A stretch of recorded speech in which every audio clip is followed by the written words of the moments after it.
What's up, interweb? Raikun here, and welcome to my team analysis video for Week 9 in Season 2, Division 1 of the Pokemon Premier League. Yes, indeed. Now, I'm not facing Shroomraver this week, and I don't know why I just impersonated him. Why the hell not? Anywho, let's get into the team. As you may notice, the full face cam has returned with all the graphics and all that stuff. Reason being, my internet is out right now, and I don't know when it's coming back. It should be back in, like, I don't know, an hour or something like that. So I figured, why not record my team analysis right now, and while the internet's out, I'll make the graphics. I mean, I can't do anything else, so why not, right? I literally just finished making the team. The transfers are still ongoing from this week.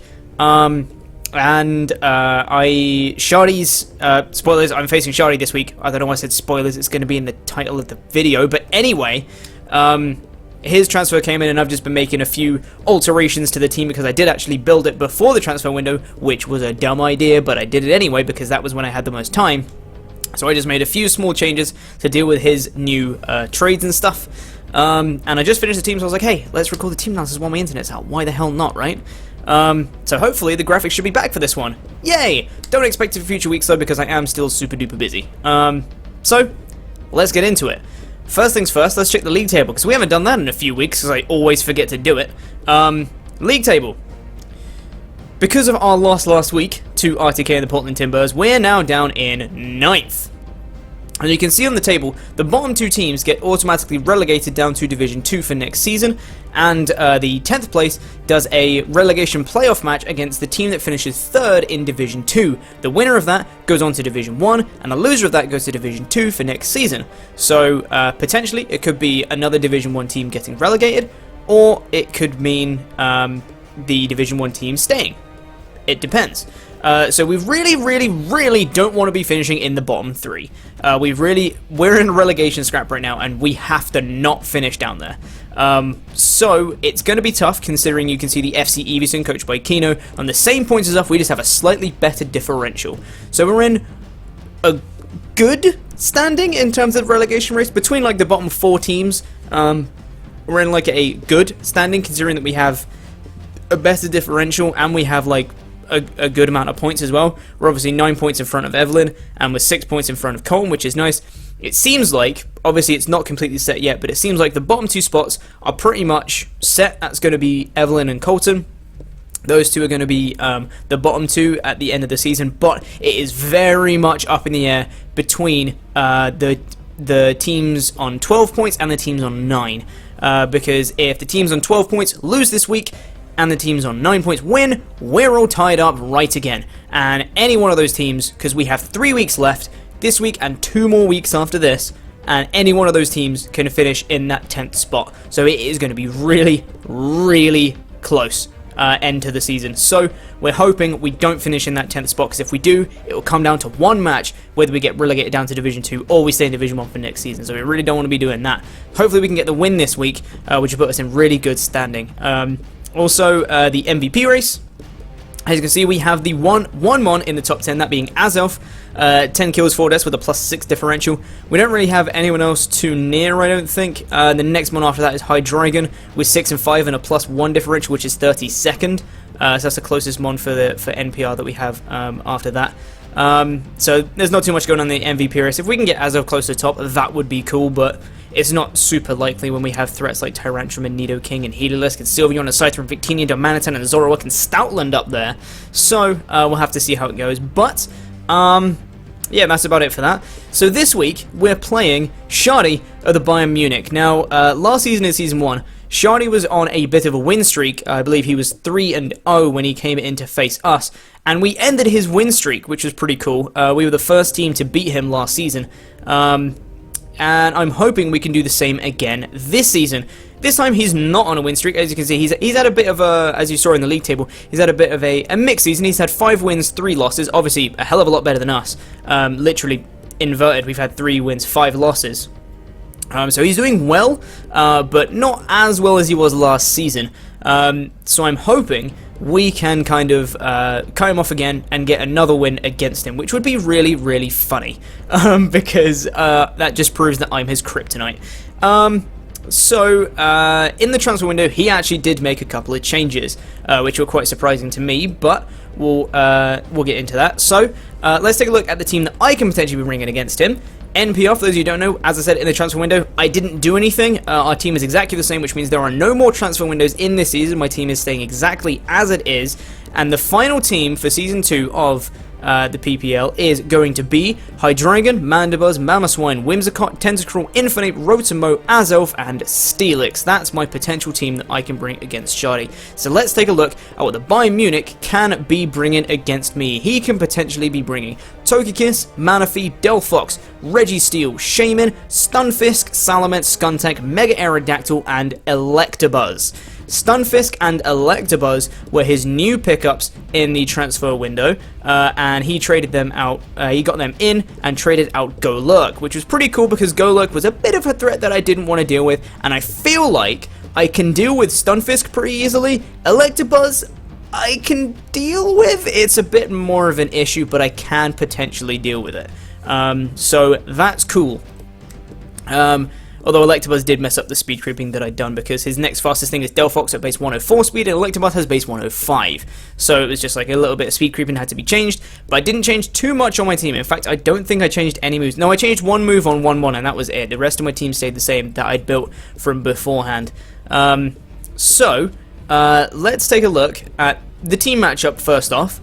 Manaphy destroys me. Just absolutely 100% destroys me.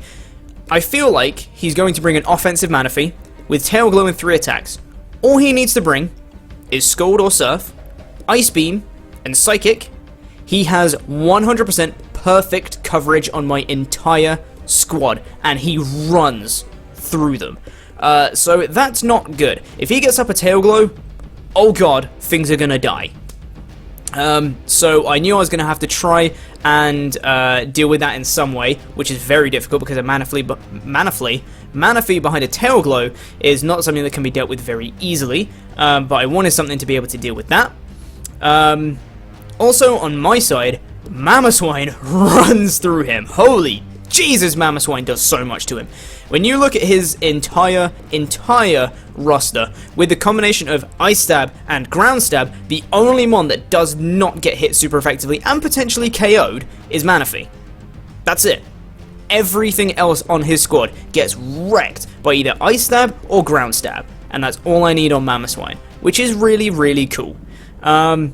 So I knew that Mamoswine was going to be an absolute certainty for me to bring this week. And I was pretty certain that Manaphy is going to be an absolute certainty for him this week. The advantage that I have this week is that I don't require setup. Manaphy requires setup. If it doesn't have that Tail Glow behind it, it can do a lot of damage, but it's not going to be OHKOing everything.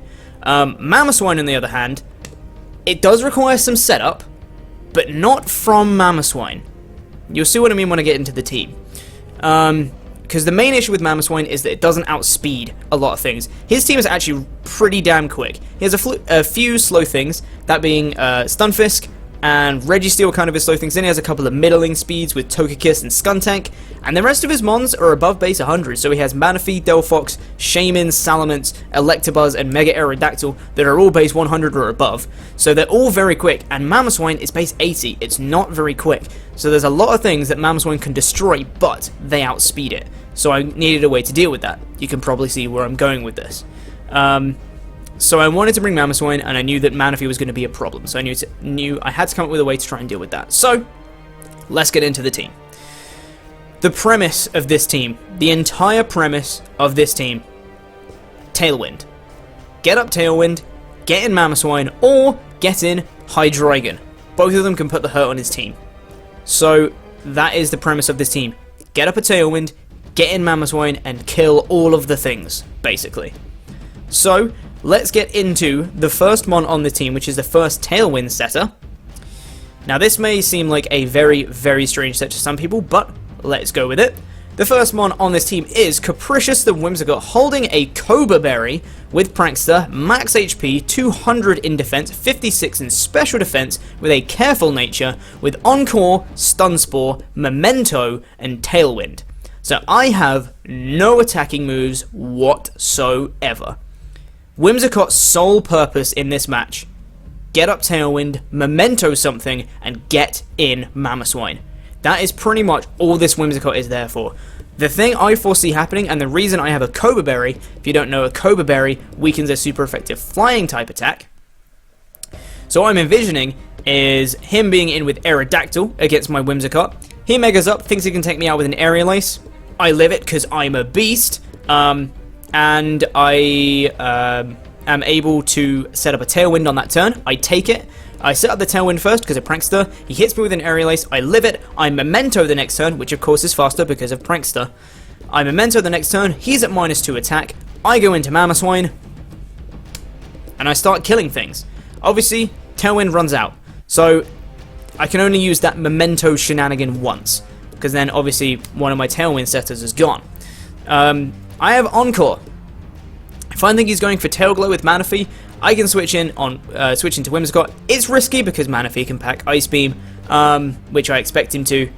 It's a risky switch. If it comes down to it, if he tries to set up substitutes, or if he tries to Tail Glow in front of Whimsicott, I can Encore him into it, which will neuter the threat for a little bit, and I can play around it, which is nice. I also have Stun Spore, Speed Control. Like I said, pretty much everything on his team, everything that matters anyway, outspeeds Mamoswine naturally. And Hydreigon for that matter. So I wanted a way of speed control. Prankster Stun Spore is a great way to do that. If it comes in clutch, you know, a last ditch effort, I can throw on a Prankster Stun Spore or something, and hopefully it's going to allow Mamoswine and Hydreigon and one of my other mons to outspeed that it wouldn't normally do anyway. So I wanted some form of speed control, and that's what Whimsicott's there for. Having no offensive moves is very, very risky, but I feel like it's gonna do well. I hope. And hopefully I can bluff the offensive moves if I'm in against, I don't know, Manaphy and he's scared of like a Giga Drain or an Energy Ball or something like that, or I'm in against Salamence and he's expecting a Moonblast, or, you know, whatever, something like that. Then hopefully I can bluff that fact and get up a Tailwind on the turn they switch, or whatever, something like that. That's what I'm hoping anyway. I was considering U-turn on this set, but I didn't really want to get rid of any of the moves. Like I said, Encore could be super, super important for that Tail Glow. Stun Spore, I wanted speed control. Memento is crucial if I'm hoping to get up the Tailwind and Memento something, getting something for free, and then I can just kill something, which would be nice. So I wanted the combination of Tailwind and Memento, so I didn't really want to get rid of anything. As I said, might be a weird set to some people, but hopefully it's going to put in work this match. We shall see. So that's my first Tailwind setup, but it's not the only one. The second mon on this team is Lightyear the Mandibuzz holding the Yachi Berry. With Overcoat, I think Overcoat because it doesn't really have a reason to run anything else. With max HP, 4 in defense, and 252 in special defense, with a careful nature. With Whirlwind, Roost, Foul Play, and Tailwind. So this is my second Tailwind setter. It also has Whirlwind and holding a Yachi Berry. Now the reason behind this is because with a Yachi Berry, I can live a +3 Ice Beam pretty easily, even after Rocks. After Rocks, I can live a +3 Ice Beam with a Yachi Berry against Manaphy, and I can Whirlwind it out, which will be nice. It's also nice if he's down to a point where a Foul Play will kill him, I can just Foul Play and kill him at that point. But I'd have to see, you know, what kind of range of HP he's at and all that stuff. But I can Whirlwind him out. If he's a +3 and he's becoming too much of a threat, Whirlwind him out and deal with him later. That would be kind of nice. I have Roost, get HP back, because a specially defensive Mandibuzz actually handles a lot of things really, really well. The likes of Shaman and Delphox and Manaphy without a Tail Glow. It actually handles all of them really, really well. So I need to be able to handle all of them, and by doing that I need to be at a good amount of HP, so that's why I have Roost. Foul Play is, you know, it's Foul Play, it does some decent amount of damage, and it hits Delphox super effectively, which is cool, but it also hits some more physically offensive things like Salamence and Mega Aerodactyl pretty hard, so that's cool. And as I said, it's my second Tailwind setter. If I do the Whimsicott Tailwind Memento shenanigan, and he thinks, Tailwind's gone, awesome, I'm safe. I bring in Mandibuzz, I go for another Tailwind, and he's put on the back foot once again. That's what I'm hoping anyway. So I'm hoping that Tailwind comes in clutch. That's what I'm hoping for anyway. That's Lightyear the Mandibuzz there as my secondary Tailwind setter, and to potentially deal with his pesky special attackers a little bit better. With the Tailwind, I need the Tailwind attackers. So here we go, ladies and gents. The mon that I said I knew I was going to bring from the start. The next mon on this team is Pokinope the Mamoswine, holding the Expert Belt with Thick Fat, with Max Attack, 4 in Special Defense, and Max Speed Adamant, with Earthquake, Ice Shard, Icicle Spear, and Stealth Rock. Max Attack, Max Speed Adamant, it means at worst, for whatever reason, if he brings a Max Speed Modest Togekiss, it's a speed tie, which is cool. If not, then I outspeed that Togekiss regardless. Obviously, if he brings like a timid Togekiss, then he's going to outspeed me, but that's fine because the point of Mamoswine is to get in Tailwind. That's the idea.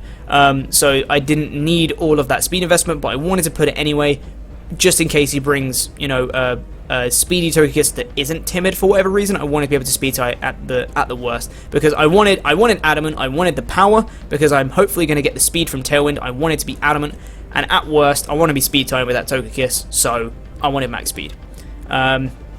So then I have Earthquake, Ice Shard, and Icicle Spear. Like I said, that dual stab covers his entire team. Against Togekiss, I have Icicle Spear or Ice Shard. Manaphy is the only thing I don't hit super effectively, but Earthquake is a 2-hit KO, which is nice. Delphox, I have Earthquake. Registeel, I have Earthquake. Shaman, I have Icicle Spear or Ice Shard. Stunfisk, I have Earthquake, Ice Shard, or Icicle Spear. Salamence, I have Icicle Spear or Ice Shard. Skuntank, I have Earthquake. Mega Aerodactyl, I have Ice Shard or Icicle Spear. And Electabuzz, I have Earthquake. So I hit pretty much everything aside from Manaphy super effectively with that combination of 3 moves, and because I don't need anything else, I'm going with Stealth Rock. If I can get those up, it'll be really nice to wear his team down to the point where some of the damage rolls go in my favor. I may need, you know, 2 hits instead of 3 on Icicle Spear, just put things a little bit in my favor, which is going to be really nice if I can get those set up. I'm not counting on them. I don't need Stealth Rocks this week. If I can get them up, it'll be nice. I'm not counting on it though, because it's going to be unlikely that I'm going to be able to get them up, because I'd much rather attack with Mamoswine than set up rocks, because like I said, most of the time Mamoswine's going to be in, and he's going to be in with Tailwind. So I'm not expecting him to, you know, I'm not expecting Mamoswine to be in without a Tailwind and try to set up Stealth Rocks or anything like that. I'm probably not going to lead with it, things like that, so I don't know if I'm going to be able to get up rocks, but it's there just in case, you know, who knows when they can come in handy. So that's the first Tailwind attacker I have. The secondary Tailwind attacker I have for this team is Shield the Hydreigon, holding the Life Orb with Levitate, of course, with Max Special Attack, Max Speed, Modest, with Draco Meteor, Dark Pulse, Earth Power, and Flash Cannon. So, this guy, this Hydreigon. The reason I have max speed Modest is it is just enough speed to outspeed a max speed Jolly Skuntank, which is nice. Again, I wanted Modest for that power, plus I don't outspeed anything even if I'm timid. The things I outspeed, Skuntank, Togekiss, Registeel, Stunfisk, I outspeed those guys with the speed investment I have. I have no need to run timid, because if I run timid, I still get outsped by Manaphy, Delphox, Shaman, Salamence, and Mega Aerodactyl, and Electabuzz anyway. So there's no need for me to run timid. So I've got Modest for that power, because Modest Life Orb is power. And the coverage of those 4 moves hits the like of Togekiss, Delphox, Registeel, Salamence, Skuntank, Mega Aerodactyl, and Electabuzz super effectively. I don't hit Manaphy, Shaman, or Stunfisk super effectively, but I can do a hell of a lot of damage with the combination of some of these moves. Draco Meteor, of course, hits incredibly hard on whatever, because he has no Dragon Resist other than he has Registeel, which is his Dragon Resist, and of course Togekiss is a Dragon Immunity, but I have the Earth Power for the Registeel and the Flash Cannon for the Togekiss, so that's kind of nice. Dark Pulse hits Delphox. It did hit Golurk, but he traded that away, plus it's just stab and a bit more spammable than Draco Meteor, so that's going to be cool. So that is Shield the Hydreigon. Again, secondary Tailwind attacker, and can put in a hell of a lot of work because there's limited switch-ins to it. So outside of that, that's my main plan with those 4 Pokemon, setting up Tailwind, getting in those guys, and just trying to kill all of the things. Outside of that, though, of course, you can't just rely on one tactic and hope for it to work. You need some kind of contingency. So we got the last 2 Mons on the team. They're my contingency plans. And the 5th Mon on this team is Firemonkey the Infinite, holding the Choice Scarf, with Iron Fist, 20 EVs in HP, 252 in attack, and 236 in speed, with a jolly nature, with Thunder Punch, Close Combat, Fire Punch, and Stone Edge. Not Stone Edge, Earthquake. I changed that. It's Earthquake now, not Stone Edge. Let me change that real quick. Earthquake. So, the reason I have this Infernape, the 236 in speed allows me to outspeed a Scarfed Electabuzz if he wants to bring that. It means that Infernape is guaranteed to be the quickest thing on the field, unless he brings like a Tailwind Shaman or something like that. It's guaranteed to be the quickest thing on the field because Mega Aerodactyl can't be Scarfed, and I'm guaranteed to outspeed that guy, guaranteed to outspeed any of his Scarfers, so that's nice. So I have the coverage that I have on Infernape means that the only mon I don't hit super effectively is Salamence. That's it. That's the only mon I don't hit super effectively, and like I said, I have Ice Shard and Mamoswine for that guy. Somewhat easy. It's easy for me to check Salamence. Not easy for me to counter, easy for me to check. I have Mamoswine with that Ice Shard, I have the Hydreigon, if it's in Tailwind with a Draco Meteor, that's going to die, and I have my last mon as well, which if Salamence isn't Scarfed, it outspeeds. So, Thunder Punch for Togekiss, Thunder Punch for Manaphy, Earthquake for Delphox, Close Combat for Registeel, Fire Punch for Shaman, Earthquake for Stunfisk, Earthquake for Skuntank, Thunder Punch for Mega Aerodactyl, and Earthquake for Electabuzz. So, yeah, that's pretty much what that was. Originally I did have the Stone Edge, but then he got in Stunfisk and Electabuzz, and I wanted to run Earthquake. It hits more things. And it means I could actually hit the Stunfisk for a bit of damage, because the main thing with Stunfisk that I'm worried about is static. I don't want to be getting paralyzed, and obviously Infernape has a lot of contact moves, and I don't want him getting paralyzed, so one way to prevent that is to actually be able to hit that guy. I don't want to get walled by it, so I wanted to pack the Earthquake. It's not a contact move, and it hits a Stunfisk super effectively, so that's nice. So, yeah, that's why I have Firemonkey the Infernape. It's a Scarfer, guaranteed to be the quickest thing on the field, outside of Tailwind if he decides to bring that. And yeah, it can put in a decent shift. Obviously, it's not going to be OHKOing much, but it can be a late game sweeper, which is nice. A nice revenge killer as well. If things have been worn down a little bit, here's a nice revenge killer. So, that's Firemonkey the Infernape, and the last mon on the team is 3000 Years Will the Azov, holding the Expert Belt with 156 EVs in attack, 172 in special attack, and 180 in speed, with a naive nature, with Knockoff, Ice Punch, Thunderbolt, and Hidden Power Ground. Might seem like an odd selection of moves right there, but what this allows me to do is have 100% guaranteed coverage over his entire team. It means that I'm able to hit the Togekiss with Ice Punch or Thunderbolt. I'm able to hit the Manaphy with Thunderbolt, Delphox with the Knockoff, Registeel with the Hidden Power Ground, Shaman, Stunfisk, Salamence, and Mega Aerodactyl with the Ice Punch, Skuntank, and Electabuzz with the Hidden Power Ground. Again, I wanted one more way to deal with that Manaphy, that being the Thunderbolt. I may actually change that to Energy Ball, because then I can still hit the Stunfisk if it wants to switch in. There was a reason I didn't have Energy Ball before, but now I can't remember what it was. I'm going to go with Energy Ball. Energy Ball and Azelf over Thunderbolt. I can't think of a reason not to, so we're going to go Energy Ball, which also allows me to hit the Stunfisk with Energy Ball as well if that wants to switch into it, expecting like an electric attack. I'm able to have the Energy Ball, which hits Manaphy and the Stunfisk. Yeah, we'll go with that. Cool. So now we have Energy Ball over Thunderbolt. Cool. I don't know why I had Thunderbolt in the first place. There was a reason, but I can't remember what it was. Anywho. So, yeah, that coverage allows me to hit everything on his team super effectively. With the Expert Belt, that's cool. Obviously, super effective attacks gets increased power, so obviously there's going to be a lot of super effective attacks. I have perfect coverage on his team. The HP Ground of Registeel, probably not going to be doing that much, but hey, it's nice. I don't want to be getting completely walled by that thing. I don't have any stab because it does nothing to his team. It hits nothing super effectively, and he has a Skuntank to switch into it. Plus, the Skuntank can Pursuit Trap me, which is one of the reasons why I have the Hidden Power Ground. It means I can stay in expecting a Pursuit, I may, in fact, change the Expert Belt and Azov to the Cobra Berry. I'm not 100% sure, because I don't want to be getting Pursuit trapped by Skuntank, because if I'm packing HP ground, I can actually stay in, expecting the Pursuit. I can tank a Pursuit with the Cobra Berry, especially because I'm staying in, and it means I can fire off 2 HP grounds and take it out, which will be awesome. So I might think about that. I may pack Cobra Berry instead of Expert Belt. It will be on the graphics. I may pack Cobra Berry over Expert Belt, but we'll have to see. And yeah, I think that's about it. So that's the team. It's pretty offensive.